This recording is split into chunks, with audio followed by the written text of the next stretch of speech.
বর্তমান পৃথিবীতে যে জনসংখ্যা রয়েছে এই জনসংখ্যার 25% অর্থাৎ শতকরা 25% হচ্ছে মুসলমান, আর বাকি থাকে কত পার্সেন্ট? 75%। বাকি 75% হচ্ছে খ্রিস্টান, বৌদ্ধ, হিন্দু, অন্যান্য সকল জাতি।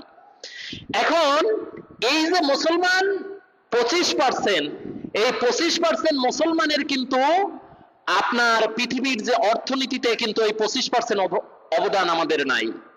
পুরো পৃথিবীর অর্থনীতিতে, পুরো পৃথিবীর সমাজ নিয়ন্ত্রণে, পুরো পৃথিবীর রাষ্ট্র ব্যবস্থা নিয়ন্ত্রণে, পুরো পৃথিবীর চিকিৎসা সেবা নিয়ন্ত্রণে কিন্তু মুসলমানদের 25% অবদান বর্তমান পৃথিবীতে নাই। অথচ এটা হওয়া উচিত ছিল আমাদের অন্তত 100 না পারলেও জনসংখ্যায় যত পার্সেন্ট অন্তত সেই পার্সেন্ট হওয়া উচিত ছিল।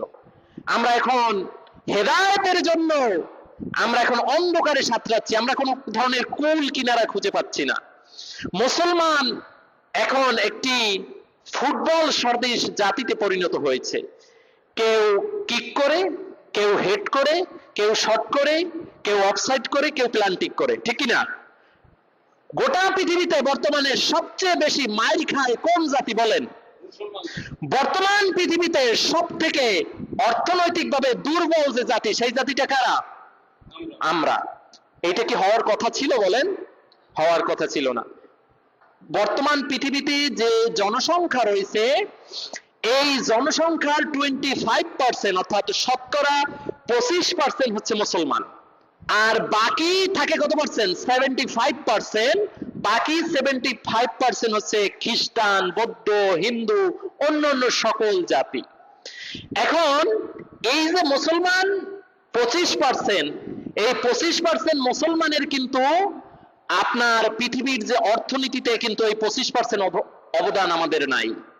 পুরো পৃথিবীর অর্থনীতিতে, পুরো পৃথিবীর সমাজ নিয়ন্ত্রণে, পুরো পৃথিবীর রাষ্ট্র ব্যবস্থা নিয়ন্ত্রণে, পুরো পৃথিবীর চিকিৎসা সেবা নিয়ন্ত্রণে কিন্তু মুসলমানদের 25% অবদান বর্তমান পৃথিবীতে নাই। অথচ এটা হওয়া উচিত ছিল আমাদের অন্তত 100 না পারলেও জনসংখ্যায় যত পার্সেন্ট অন্তত সেই পার্সেন্ট হওয়া উচিত ছিল। আশ্চর্যের বিষয়, দুঃখের বিষয়, মুসলমানরা না আছে ব্যবসায় এগিয়ে, না আছে উচ্চ শিক্ষায় এগিয়ে। আজ আমরা গোলামির জিনজির নিজেদের গলায় আমরা ঝুলিয়ে নিয়েছি। হাজিরিন, কিভাবে এই পরিস্থিতি থেকে পরিত্রাণ পাওয়া যায়, কিভাবে একটি সুন্দর সমাজ বিনির্মাণ করা যায়, আমরা আজকে সেই দিকে যাব ইনশাআল্লাহ। যে সমাজ গঠন করেছিলেন মুহাম্মদুর রাসূলুল্লাহ সাল্লাল্লাহু আলাইহি ওয়াসাল্লাম, আমরা সেরকম একটি সমাজ কিভাবে বিনির্মাণ করা যায় আমরা সেই আলোচনায় যাচ্ছি ইনশাআল্লাহ।